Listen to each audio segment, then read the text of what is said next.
On episode number 6 of the Men and Community podcast, Matt tries to find the line between how we value ourselves in comparison to others. Carlo shares what he believes to be an extra challenge facing men, and we try to come to grips with the weight the world places on us all. Thank you for being part of our community.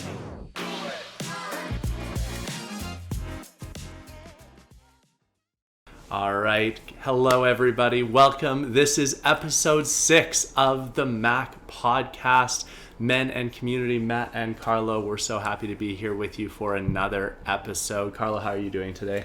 I'm doing good. We were talking a little bit before filming this episode that this week has been an interesting kind of transitional week for both of us.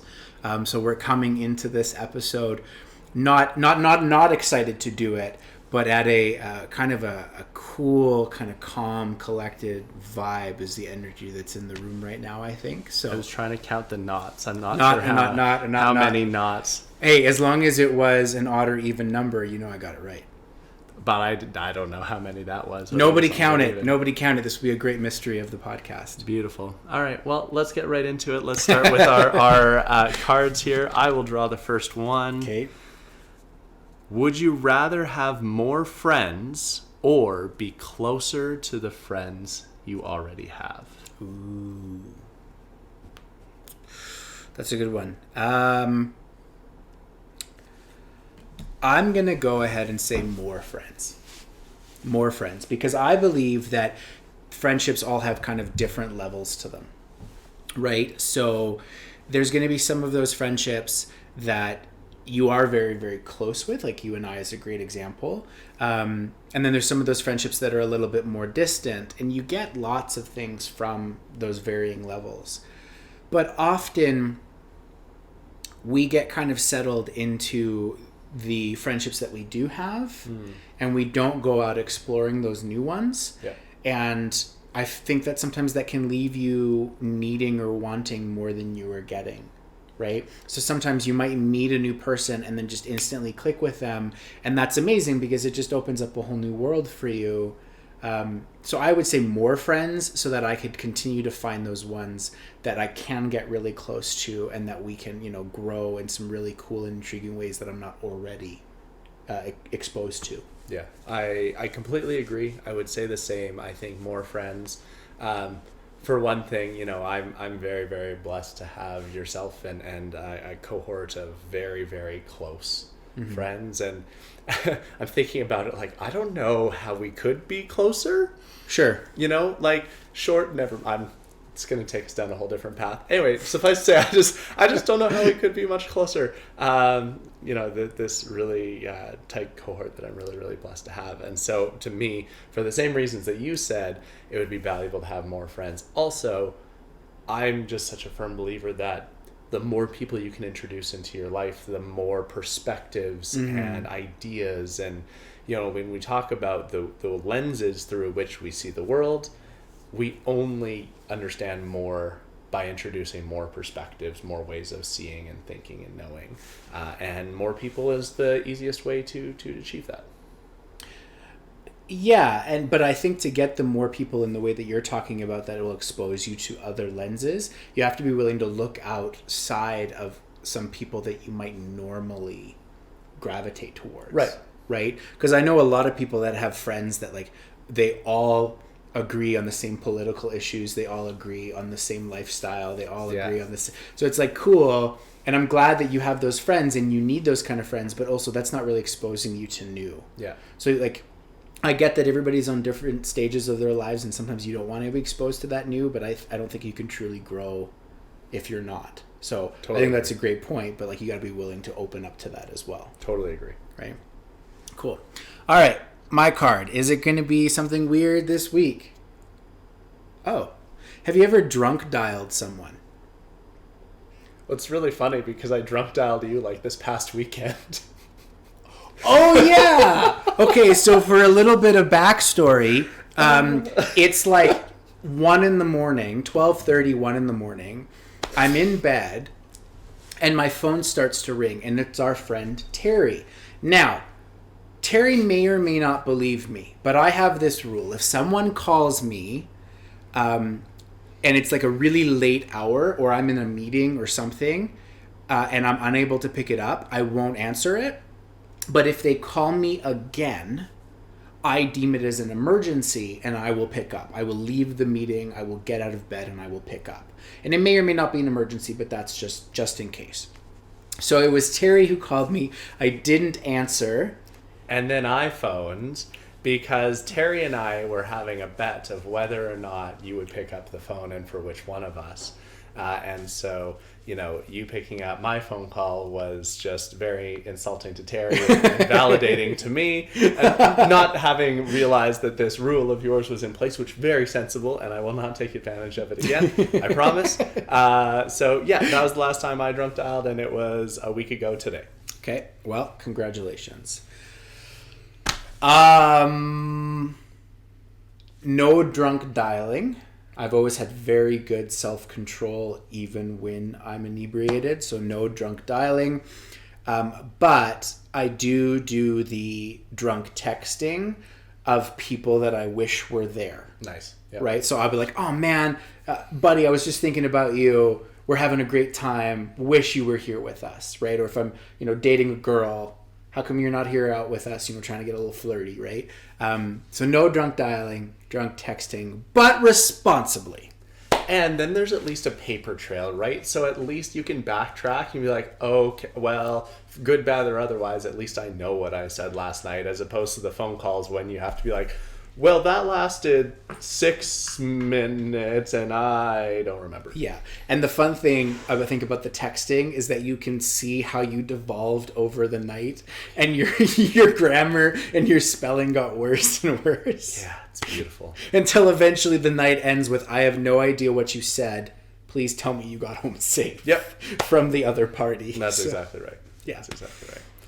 All right. Well, with that, let's launch in. So, in episodes 4 and 5, we talked a lot about how we show up in communities, right? We talked about how much we can contribute, and we use the word value a lot. Yep. We used a lot of the word value a lot to talk about how we show up in the communities we're already a part of. In episode 5, we talked about how we bring value to new communities, or how we can ingratiate ourselves, embed ourselves into new communities that we may be joining, be a part of. And, we got to talking afterwards, and I think that, at least for us, and I think this is probably true of a lot of men, we define or identify ourselves so much on the value that we are able to bring, whether it's to our families or our workplaces. We very much, so much of who we are is rooted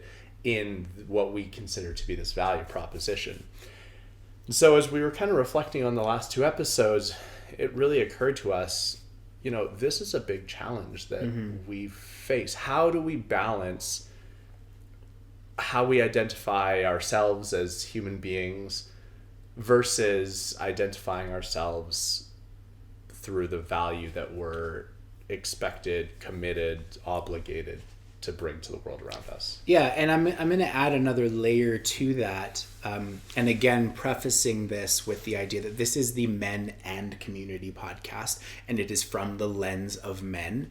So this is our viewpoints and the things that we notice. And the layer that I want to add is this idea that very often the value or the worth that a man is viewed in terms of how society views him is tied to the value that he brings. Yeah. So, not to get too deep into men versus women kind of value, but some of the argument you hear nowadays is that, women and children inherently hold a lot of value just for being women and children. And of course they can elevate themselves. Women can elevate the value they bring by what they contribute. But men, unless they are actively pursuing to provide value, are not viewed with that same worth, right? You don't get worth because you are a human being as a male. You get worth because you are a man who is successful and a good father and a provider and a this and a good community member.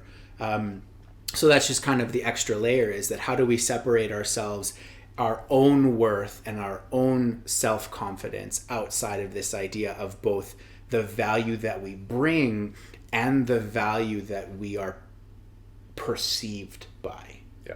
Right? So that's that extra thing. And I think it's a really challenging thing, because I think that this whole thing stems from our childhoods, right? We are raised, I was raised with this idea that, as a man, dad, we had a saying in our house, and I think I've told you this. The saying was, dad goes to work to pay the bills, pay the mortgage, and then buy you toys. And I tell this story all the time because it was, one of the ways that I get across to people that I was raised from a very young age of having a good understanding of money, because my family was very open with our money and the situations that we're in. So dad goes to work to pay the mortgage, pay the bills, and then buy you toys. So from a young age, it was ingrained in me that dad is the one that is going to work. Dad is the reason that we can buy the toy, that we can live in the house, that we can go on the vacation. Dad is the one who's coming home at the end of the day, who is fixing the thing that is broken.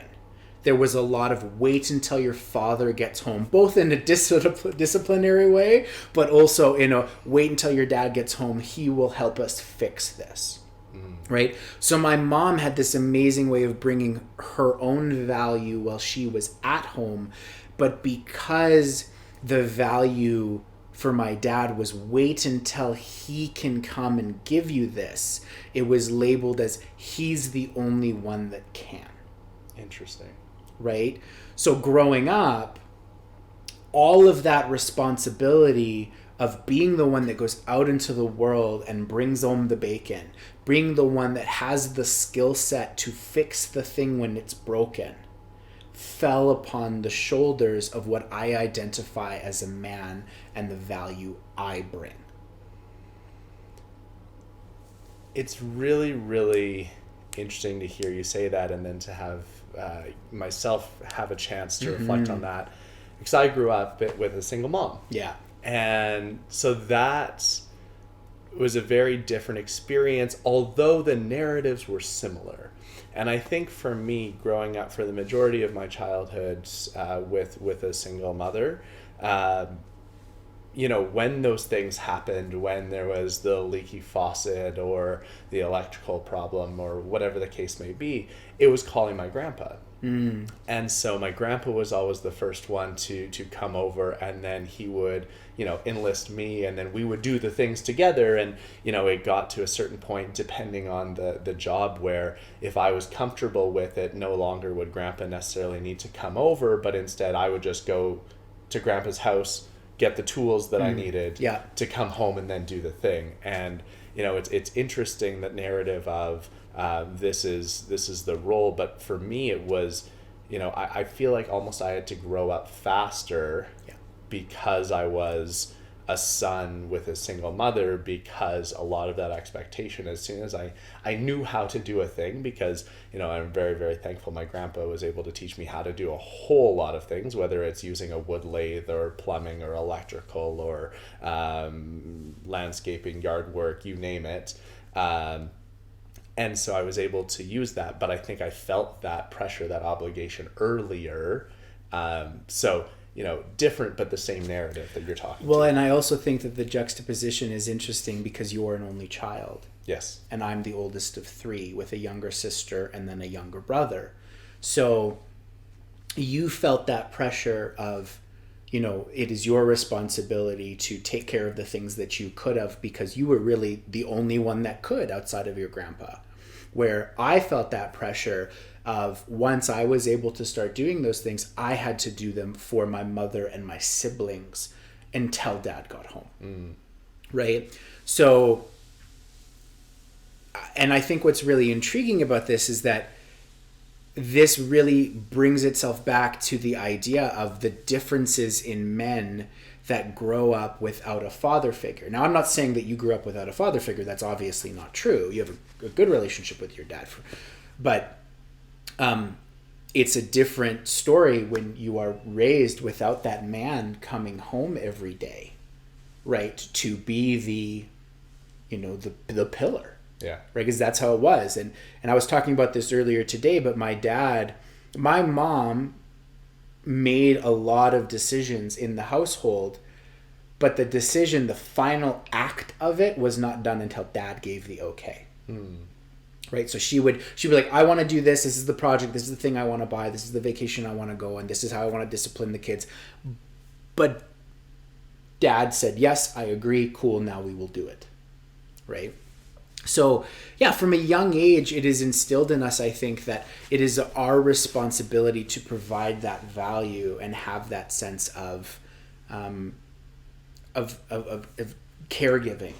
That is how men are supposed to give caregiving. Now, the interesting thing to me is this idea that millennials as a whole, a lot of that skill set is not there anymore, right? So you hear a lot about it where, and I think this is one of the big reasons for the rise of YouTube and a lot of like DIY how to do style videos, is that I'm lucky enough that I spent time with my father and you spent time with your grandfather learning how to do those things. Yeah. But a lot of millennial men didn't. So they have to call the plumber.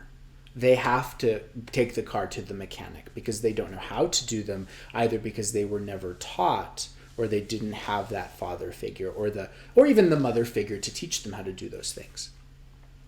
So it is inherently perceived that their value is lesser because they are unable to take care of those things.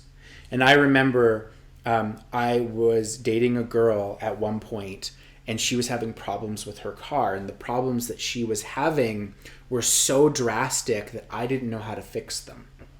So I said to her, take your car to my dad. Well, our relationship was kind of coming to an end at that point. And I remember for months after, every time I heard from our friends about, what was the reason our relationship came to an end, one of the big reasons was that I was unable to fix her car. Wow. Right?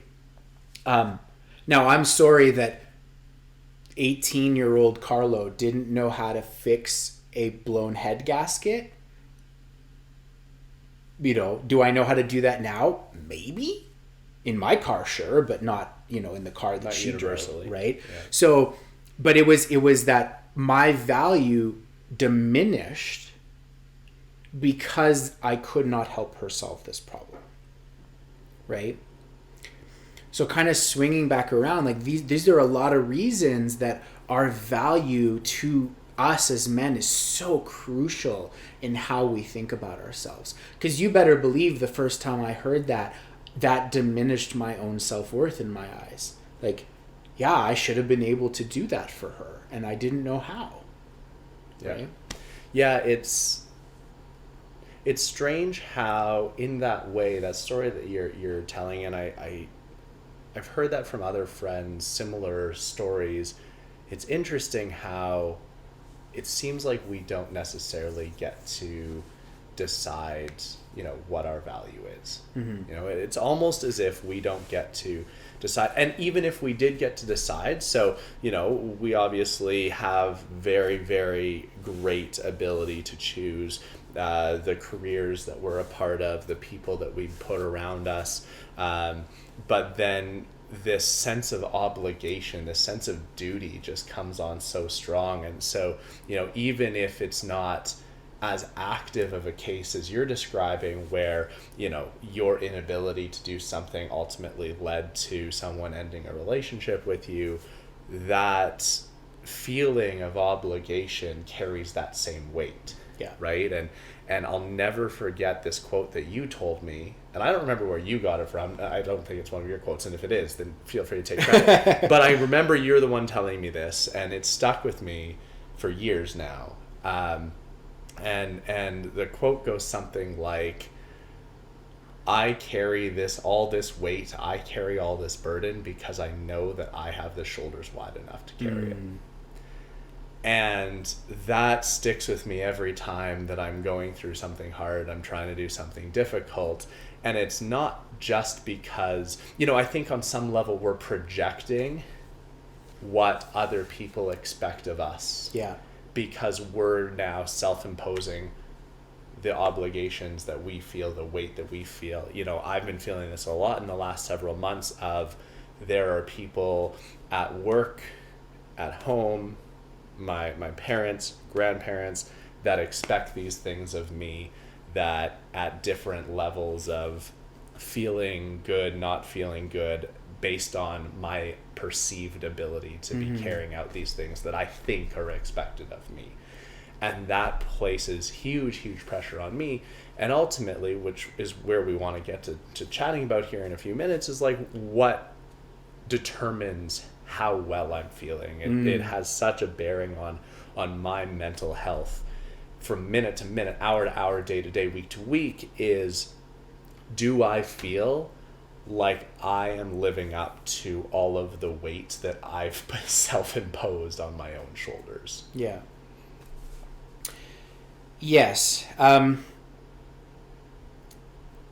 again, I guess one thing I want to swing back around to is this idea that, again, we're talking from this male lens, but the female lens could be very similar, right? So, this is diminished, and this is so interesting to me because this is diminished on the female side, I think, a little bit, because, you're familiar with the concept of blue jobs and pink jobs. Sure. Right? So the blue job is to mow the lawn, where the pink job is to cook dinner. Now that boundary has diminished over time, right? Where you have a lot of, heterosexual couples where the man does a lot of the cooking and the woman may do other things around the household. Yeah, the gender roles are totally It's nullified. very much skewed. Yeah. But I don't really know, like in my mind, if a girl cannot cook, that doesn't diminish her value to me in any way, because I can. Right?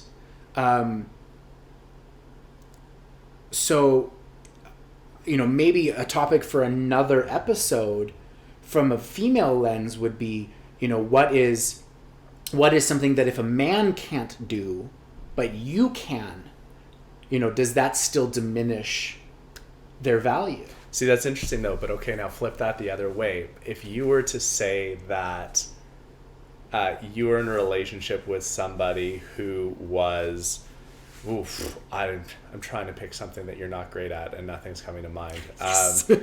Just say you weren't a good cook, okay? Say you weren't a good cook and you were in a relationship with someone who is an incredibly talented person. See, the inverse of what you're suggesting in your argument is that you would say, okay, no problem. I'm not a good cook because my partner is. But we wouldn't do that. We would never be content or comfortable with that, or at least we wouldn't. I don't know. Surely there are men that would, I suppose. But just how we're built, how we're wired, we would never be content knowing that could just be separate. No, we would then say, cool, teach me what you know. Sure. Because that is our personality. No, not everybody's like that. But yes, no, I agree with what you're saying. I again, topic for another episode, but I think that's a super cool dynamic to explore. And I think what we're starting to realize, and it took us 5.5 episodes and a quarter, 0.5, to get here. But I think we're starting to realize that, and the reason why we came here to do this podcast is it's taking us down so many different, the roots are splitting so many different directions, and there's so many different offshoots of where we can go with this conversation. Yeah. I think what we want to do today is really hone in on the impact that this has when you feel that pressure. Yes. Because I think that when we feel the weight of these obligations, it can have a really, really damaging impact on us, on our mental health, and it can ultimately then, the sad irony of it ultimately affects how we show up for everyone else, for everybody else. And so, I guess maybe I'll put it to you first. How do you find that most manifest itself? Like, how does it show up for you when Sure. you're feeling the weight of that pressure, you're not feeling like yourself? What do those symptoms feel like for you? So this is something that I have actually had to work on a lot over the last year. When the pressure all starts to build up and I don't feel like I'm living up to it, it makes me feel exhausted. Okay? It's this moment of this feeling of, if I don't do it, it will not get done. And if I don't do it right, it will not be done properly. And it becomes exhausting to the point that it saps my want and drive to do anything else other than the responsibility that is weighing on my shoulder. So I don't do anything that I find value in because I am doing the things that others find value in. Right? And it's this, it makes me dread life. It makes me feel like I'm spinning my wheels, never moving forward. And it makes me feel like I am not living up to the expectation, right? So not only does it make me tired, not only does it make me not do the things that I need to do for my own well-being, but it also makes me feel lesser than, right? That's how it manifests for me, right? So would you say that's the same way it manifests for you, or is it a different feeling? Similar. I think for me, at least recently, and this is relatively new in the last 3 years for me, I think. I say 3 years because, well, maybe 4 years. It's really tied to when I was doing my master's, and this was really when I experienced this for the first time. I've started having anxiety attacks, which is something that was very, very, very different to me. And I remember the first time I had one, I was in a dorm room in residence at the university I was doing my master's at. And I didn't know what this feeling was, but it was just this wild sense of this overwhelming wave washed over me. It was like a combination of fear and anger and a whole bunch of other things that, because of this sense about me, I couldn't explain. And the worst part is, you feel almost similar to drowning, right? Yeah. Like you just can't pull your head up long enough to, my favorite saying is, we can't, when you're drowning, the last thing you're looking for is water wings, right? The last thing that you can look for, and I think I've used that metaphor here before, but it's just this overwhelming sense of there's not enough time. I'm not enough. Yeah. Right. And it's this overwhelming sense, and it comes through and it'll hit once in a while, and it becomes very, very hard to manage. And thankfully for me, usually they're fleeting. They last an hour or so. But the ones that carry on and they're an entire day or a week, and this is the root of so many challenges, I think, for a lot of people, is when you can't contain that feeling to a brief period of time. And then to add almost insult to injury with that, I remember the first time I made a logical connection that I was having an anxiety attack, I felt ashamed that I was having that. Yeah. Because it's like, our whole lives we are raised in this idea that, like, boys don't cry, we don't let things affect us, we are masters of our emotion. And then to all of a sudden feel this overwhelming sense of helplessness and not knowing how to make it go away, and you realize you're like, I am having a clinically diagnosable psychological thing happen to me. I am sick, quote unquote. Like, please don't, I'm saying that as in, this is something that is actually real, that is serious, that I have let myself get to a point where I am now clinically, medically hurting. And I am ashamed that I let it get to this point. And then to one up it that even further, the cherry on top of the whipped cream, if you will, then you realize, or at least when I experience this, I then realize, oh shit, how much could I have been getting done to make myself feel better if I wasn't feeling the way I am now? So now, me feeling this way about all the things I need to do is actually wasting my own time. Yeah. And I'm making it worse for myself because now I'm ruining my own productivity time. Yeah. So it's like this, you don't give yourself the grace to accept that you're in a bad place. Yeah. You blame yourself Yeah. for being in a bad place. Yeah. Right? So it's this terrible, overly spinning cycle of just feeling bad and feeling like everybody looks down upon you because of it. And it's and mental health issues are not something that you should ever be criticized for. No. Right? But you criticize yourself because of it. Because you don't feel like you're living up to this responsibility. So it manifests itself in this horrible, horrible way. Now, I had said that this is something that I had a lot of work on over the last year. And longer than that. It's been a lifelong thing for me. But over the last year is where I think I've made kind of these strides in the right direction. And it was this point, I was talking to a friend of mine the other day, and he says, you know, one of the things that I think you've done such a great you've grown so much over the last 6 months is I've seen you start to tell people no. And you know, I wouldn't necessarily call myself a people pleaser, but I am the kind of person that if it is within my ability to help you, I want to help you. I'm a giving personality. But it was to the point that I was doing so much on top of my own responsibilities that it was becoming detrimental to myself.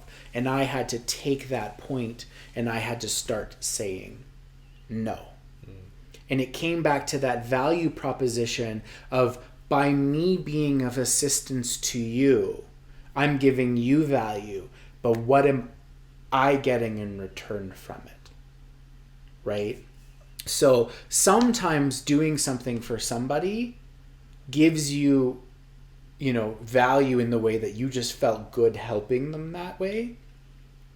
But if that person comes to you over and over again, and they don't come back at any point and offer that value back to you, it gets harder and harder to justify doing those things. Yeah. So I started to say, no, I can't do this for you.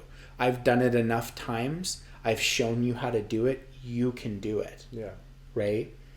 And by doing that, I started to be able to really kind of reclaim my energy. And this goes back to something that I've talked about a couple times on the podcast and a lot in my personal content.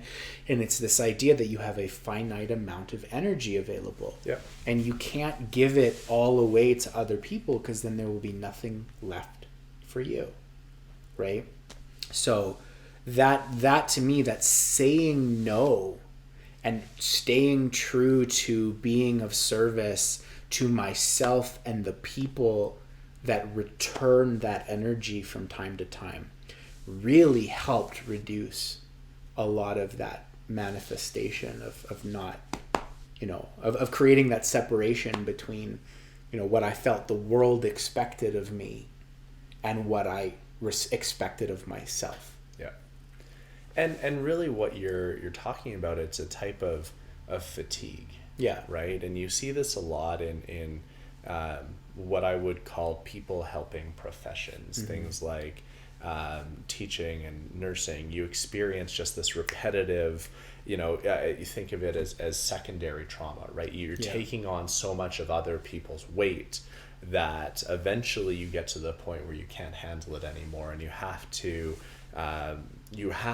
switch your brain off and almost put a shield up to stop being receptive to it. It can be really challenging to do, but it becomes a defense mechanism. Yeah. Right? And so, you know, I think that the art of saying no, or at least to be able to say not now, is a really critical thing. Yeah. It's a really, really invaluable skill to be able to say, I'm still here for you. I still care about you, but not now. And so I think that, you know, saying not now or saying no is one strategy. I think that, you know, we're both kind of mindful of where we are timing wise with our episode here. And so the second thing that you said that was really, really beautiful, which I use a lot to try to bring myself out of a funk, is to support someone else and show some act of kindness to somebody else. So be of service, be giving. What's another strategy that you use to bring yourself out of a funk when you're feeling like this? And I use the word funk. I should preface that. It's very callous of me to use that word. As you said, you know, mental health is not something that should be trivialized or downplayed. But when you feel like you are able to support yourself through periods of reduced mental wellness, what are other strategies that you've used to support yourself? I learned to, so there's two big ones. One, I learned to give myself grace, right? On those days that I wasn't feeling up to it, I was feeling the pressure. I was, you know, just having a hard time. I learned to step back and say, it's okay if I don't get it done today. It's okay if I don't call that person back. I am allowed to take a night for myself and just be Carlo, right? So I learned to give myself grace, and then I learned just the importance of scheduling in time to give yourself that grace. And I call it a me night. So every Friday, after a week of work and a week of all the challenges and all the ambitions, every Friday I come home and I make that night about me. I make myself a nice dinner. I have a nice glass of scotch. I allow myself to play video games. I watch a movie. I stay up a little bit late, and I do the things that I get recharged from. And the weeks that I do not do that are so drastically different in mental health than the weeks that I do. It's astonishingly different. Wow. Yeah. I think that's amazing. Yeah. What about you? Do you have any strategies that you would? Yeah, I think, and so I talk about this, in terms of these strategies, I talk about this with some of my personal content too, and actually just a workshop that I just gave this week. Very much aligned with his topic. And so there's 4 things that I like to share as things that I do, but also things I think are really, really valuable. The first one is, you know, pretty self-explanatory. It's getting active, whether it's, you know, getting outside for a walk, or obviously both of us, as we've talked about before, value our time in the gym. And staying fit, staying active. That's a huge thing. And so, you know, even if it's just getting outside and going for a walk around the block, the amount of levity that can bring to my day is huge. The second is looking for an outlet to be creative. You know, this, as much as it's a labor of love for both of us, the podcast that we've been working on together, this is a creative outlet for me, and this is something that, you know, again, it makes me feel so much better, getting to apply myself in creative ways. It allows me to be here in this moment, being here and present, right? And that act of being in the moment can create such a feeling of control, as opposed to worrying about what's happening in an hour, in a day, in a week. The third is getting connected to other people, right? All of us have these people in our worlds, in our networks, that we can call on. You know, we talked about the different purposes our communities serve. Whether it's just the fun recharge group, or whether it's the growth group, whatever that is, but like connecting to those people. And then the last one for me is all about just reminding myself of what gets me excited, like reminding myself of the things that I love, and doing those things. And I think that when we get caught up in all of the obligations that we hold ourselves to, it can be, as you're saying, really easy to put yourself at the bottom of the priority list. And, you know, for me, I love getting to just sit down and watch a basketball game, or to go and throw a football around in the park, or go have a nice drink with a friend at a cool cocktail bar, right? And it's just making sure that amidst all of the other things that are busy and expected of us, to like take time to remind yourself of what makes you. I think it's so important. So, those are kind of the 4 things that for me are so important. Yeah. I would totally agree. All of those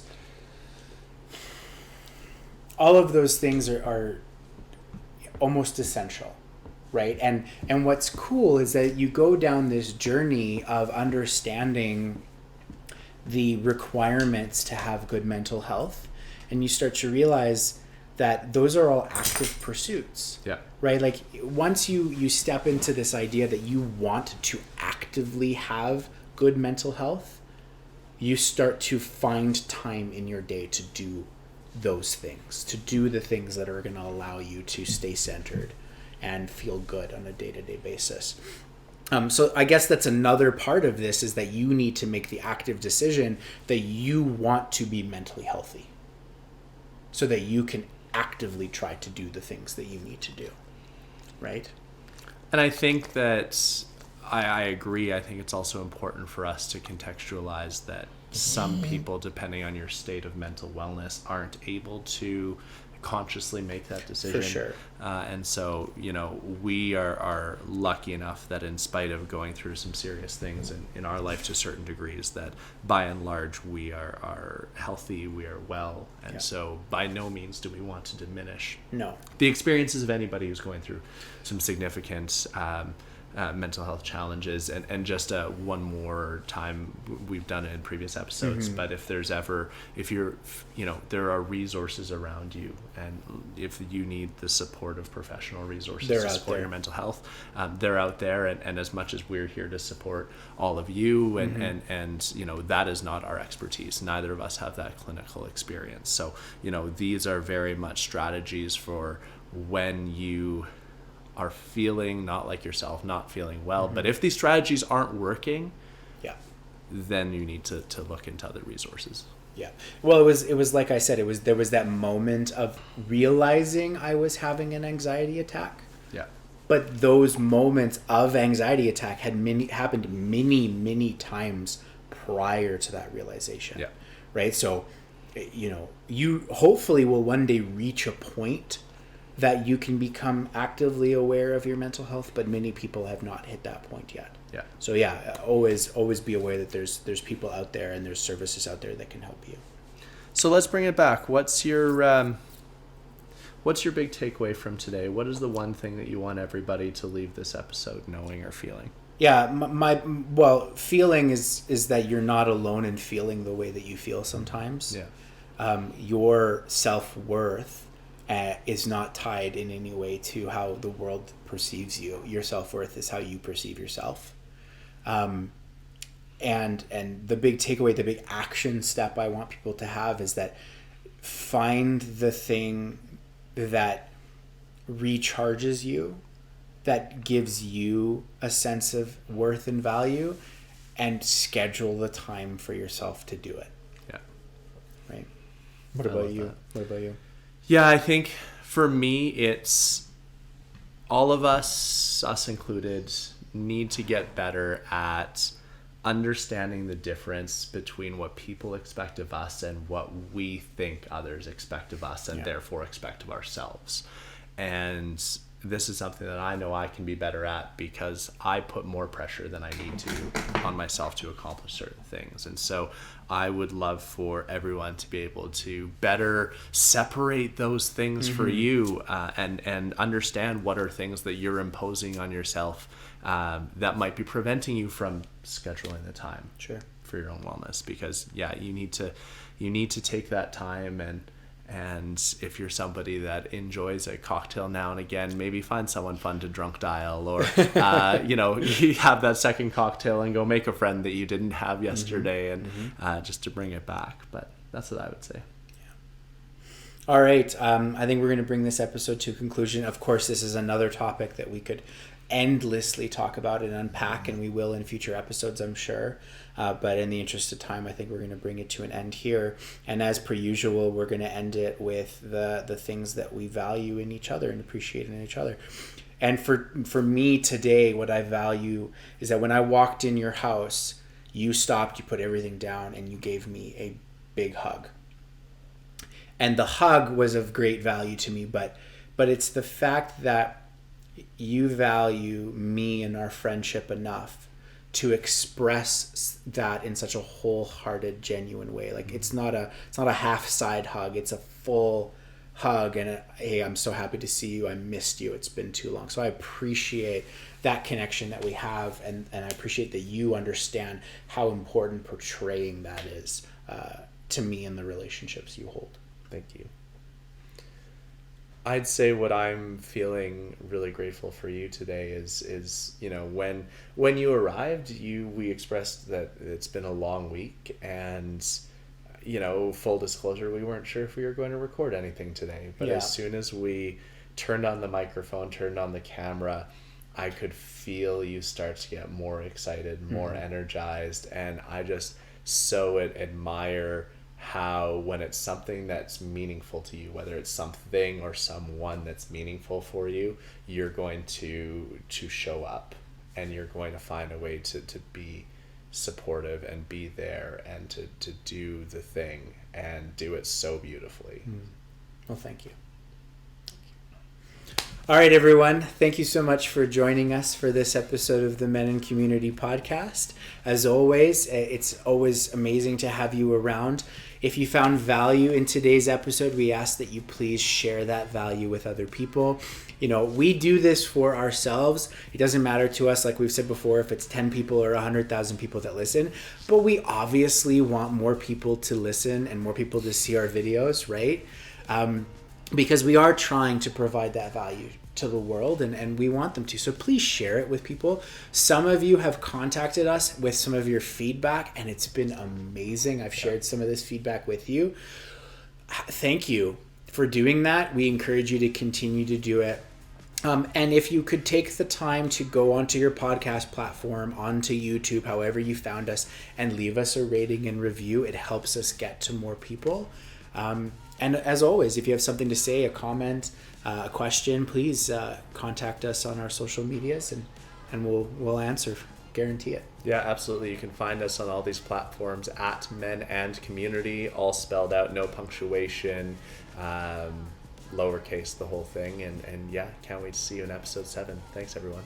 Awesome, guys.